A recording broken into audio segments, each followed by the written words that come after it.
So good morning to everyone. I am happy to present on behalf of the ECPR Political Theory Prize jury our new winner in the competition for the year 2023. My name is Ladislav Cabada, and I am the chair of this Political Theory Prize jury. Let me at the very beginning present our Political Theory Prize. It belongs to the newest prizes awarded by the ECPR. Let me present briefly our previous winners. It was Chiara Cordelli in the year 2021 for her excellent book, The Privatized State. And in the previous year, our colleague Sinia Graf with her book, The Humanity of Universal Crime, Inclusion, Inequality and Intervention in International Political Thought. As regards the jury, and next to myself, 5 regular members of jury, it's Jemima Repo, the editor of Contemporary Political Theory Journal. Next to her, Paula Romero, representing the standing group Kantian Political Thought. The next is Maria Paula Ferretti from Goethe University in Frankfurt. Our colleague Shuking Chan from University College London. And last but not least, Jonathan Floyd, from the Bristol University. So it's a group of excellent scholars focusing on political theory and political philosophy. And I'm really happy to announce that our winner for the year 2023, the winner of Political Theory Prize, is Dr. Maxime Lepoutre, who presented the book Democratic Speech in Divided Times. I assume that both nominators will present both the author as well as the reasons why they nominated this excellent book. So from the relatively long evaluation provided by the jury, I would only stress specifically this very visible multidisciplinary approach of Maxime Lepoutre's book, which overlaps between epistemology, philosophy of mind, philosophy of language, philosophy of science, psychology, sociology, and last but not least, of course, political science. I would like to stress that the jury found this book really exciting, excellent, innovative, and tackling questions that are extremely important for the recent discussion and recent development of democratic practice in the non-ideal circumstances, which was also stressed in the final evaluation. So for the jury, for myself, Maxime, congratulations. Thank you for your excellent work. And of course, thanks also for the nominators that they decided to support you, and they informed us basically about your excellent outcomes. I'm Paul Billingham. I'm an Associate Professor of Political Theory at the University of Oxford. And I'll start by congratulating Maxime on winning the ECPR Political Theory Prize. It's a wonderful achievement and one that's richly deserved in the light of the quality and importance of his book, Democratic Speech in Divided Times. We've already heard a little bit about the book, and I'm just going to give you a bit more about it, give you a sense of why I nominated it and why I think it's such an important book. We're all well aware of the non-ideal reality of contemporary democracies, marked by inequality, antagonism, political polarization. And we're all well aware of the questions this raises about the justifiability and feasibility of democratic ideals and practices. And these questions are especially acute for deliberative Democrats, who prize ideas of public participation and deliberation that seem hard to reconcile with high levels of polarization and political enmity. And in the face of this, the ambition of Maxime's book is to offer both a normatively attractive and realistic defense of the importance and value of inclusive public discourse within our divided times.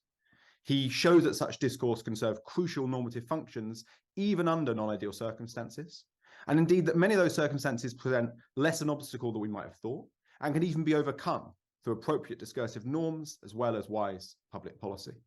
So he tackles problems regarding a lack of goodwill among citizens, political ignorance, and fragmentation head on. In doing so, he powerfully demonstrates that apparently straightforward criticisms of democratic discourse aren't as simple or powerful as they might seem. Voter ignorance doesn't automatically make democratic discourse pointless. The fact many groups are dogmatic in their beliefs doesn't necessarily mean they can't play a positive epistemic role within public discourse. The fact we face widespread distrust doesn't prevent discourse from functioning fruitfully. So Maxime develops a set of norms for discourse that are designed to respond to ideal circumstances, designed to respond to injustice, hate speech, political manipulation and misinformation, and to show that the problems I've mentioned can be dealt with and don't mean that we should abandon these democratic ideals. And he therefore forcefully pushes back against recent skepticism about deliberative democratic ideals and develops a version of the theory tailored to these non-ideal circumstances. As we've already heard, a striking feature of the book is the wide range of disciplines from which Maxime draws, both philosophical and empirical. He draws on insights of epistemology, philosophy of motion, philosophy of science, philosophy of language, as well, of course, as political theory. He makes extensive use of real-life examples and empirical evidence, seamlessly integrating research from cognitive science, social psychology, and political science into his arguments. And this engagement with philosophy empirical research makes the book particularly powerful and goes beyond what you'd normally expect from work of political theory. And it also, therefore, provides material for future work, both theoretical and empirical.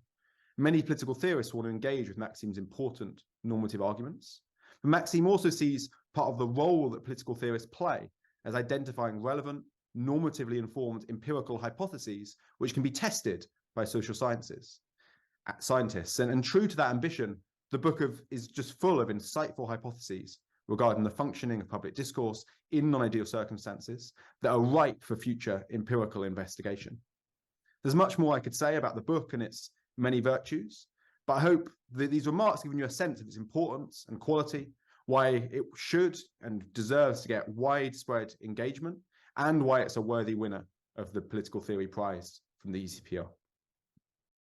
So hello, my name is Giulia Bistagnino. I'm assistant professor of political philosophy at the University of Milan in Italy. And along with Paul Billingham, have nominated Maxime Lepoutre's book for the ECPR Prize.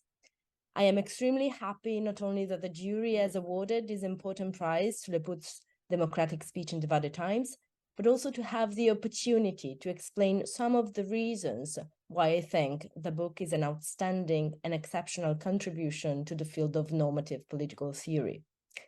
The book aims to vindicate an ideal of inclusive public speech suited for the reality of political discourse in contemporary democracies. To this aim, the book deals with some extremely relevant problems that are currently affecting our societies, such as emotionally charged speech, hate speech, misinformation, affective polarization, political ignorance, and social fragmentation.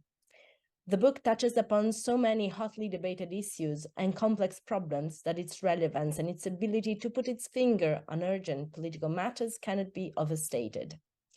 I think some of the ideas that Lepoutre presents in the book represent turning points in political theory.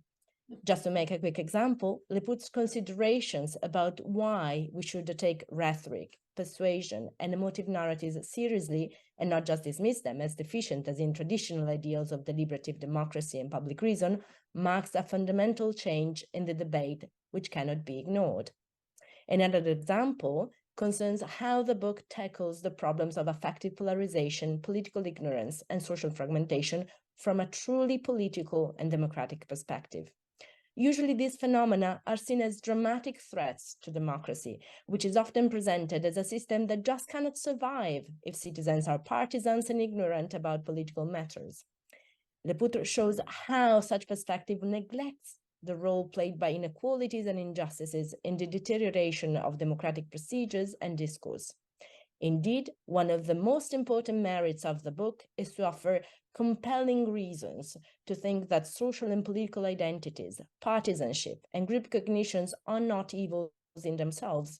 On the contrary, the problem lies in the political circumstances of contemporary democratic systems in which inequalities, injustices, and fragmentations are on the rise. As Maxime says sometimes in the book, this is not an optimistic book, but I think it is a book of hope. Finally, I would like to mention how the arguments presented in the book are always rigorous, well-grounded, and clear. This is not only thanks to the methodology employed in the book, which admirably combines different debates from various areas of philosophy and from empirical sciences, but also to Maxime's style of writing. The book is a true pleasure to read and to engage with. Democratic Speech in Divided Times is an original, ambitious, clearly written, and thought-provoking book. I'm happy the prize jury has recognized its values and importance, and my most sincere congratulations go to Maxime for his work. I'm incredibly honored and humbled to receive this prize. I'm honored both that the jury considered it worthy of receiving this award, but also that Paul and Giulia thought it was worth putting forward to begin with, and I'm incredibly grateful for those kind words. So one of the reasons that I'm so thrilled to receive this prize is that this is a project that's very close to my heart, as Paul and Giulia both very accurately described. One of the central impulses of this project, as I like to think about it, is to resolve what I take to be a crucial tension in our thinking about democracy. And that tension is that on the one hand, inclusive public speech seems critical to the value of democracy, but on the other hand, the kinds of speech that we see in the real world are far removed from this ideal of inclusive public speech, so far removed that many, not unreasonably, end up feeling quite pessimistic about the very relevance of this ideal to our day-to-day democratic practice. And so really the purpose of the project is to try to, in a sense, stave off this pessimism, to offer hope, to show that we can be realistic about the actual state of current public discourse, but without falling into pessimism about this ideal. So in terms of how I tried to carry out this project, in some cases, this involves showing that there are actually strategies internal to public speech for countering some of its more problematic or dysfunctional features like the presence of hate speech or disinformation in democratic public speech. In other cases, and both Paul and Giulia mentioned, and these are some of the parts of the project that I most enjoyed writing, the project tries to show that some features of public speech that we might think are symptomatic of division or symptomatic of context of injustice, so features like the presence of anger in public speech, or even of group-based partisanship or dogmatism, that these features can actually play valuable functions in the public discourse of democratic societies.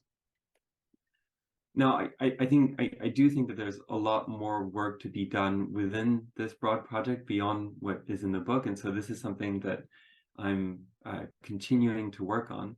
In particular, at the moment, I'm looking more at what we might call democratic misrepresentations.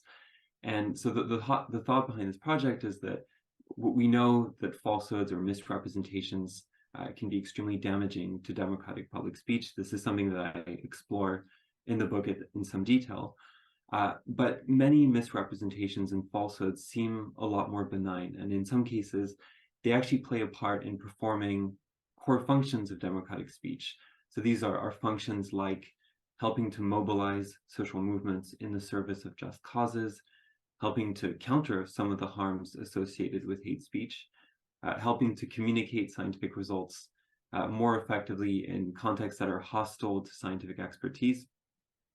And so the project is really trying to understand why it is and how it is that some misrepresentations might help to perform these functions, and whether, and if so, in what conditions, this might make it permissible to deploy these kinds of misrepresentations. And again, this newer project is again trying to contribute to a broader, more comprehensive understanding of the norms that should govern public speech in divided settings. So again, I'd just like to reiterate my thanks to the members of the jury for looking at the book and deeming it worthy of this prize, to both nominators, Giulia, Paul, and of course to the organization as a whole, the ECPR. So thank you so much. For the jury and for the ECPR, at the end, I would like to stress that it's very important for us that we do have such excellent new scholars or rising stars like Maxime. Thank you very much. I would like to stress the cooperation with the nominators. It's extremely important that we do have the colleagues that inform us basically about what is going on in our science. Of course, the members of jury are observing and I would say actively searching for a new inputs. Indeed, definitely we need such a big network cooperation. And thanks, Paul and Giulia, for your recommendation of Maxime books. Last but not least, I would like to stress that we, of course, have had many other nominated books within the competition, and from this bulk of evaluated works, I would like to specifically stress the book of Theodor Lechterman, The Tyranny of Generosity, which was reflected by the jury as another excellent input, and it was recommended as a honorable mention for the runner-up for the political theory prize. Might be really happy having big group of interesting and excellent young scholars. So at the end, of course, firstly, my congratulations to Maxime, and I really wish you that you develop your ideas and develop new projects. I'm really happy that you were talking specifically about the future. Not only about your book and the past, but specifically about your thoughts and about your plans for the future. So fingers crossed for you. Thanks again to Paul and Giulia. Thank you very much for your support and cooperation. And of course, at the end, I would like to invite all who are going to read and see this message, this video, to nominate or to apply for the next annual evaluation during the year 2024. I'm sure that the whole community within the ECPR will be informed by our colleagues from Harbour House, and we will start in the early spring the new round. And of course, I'm looking forward to meet all colleagues also during the activities of ECPR. Thank you very much.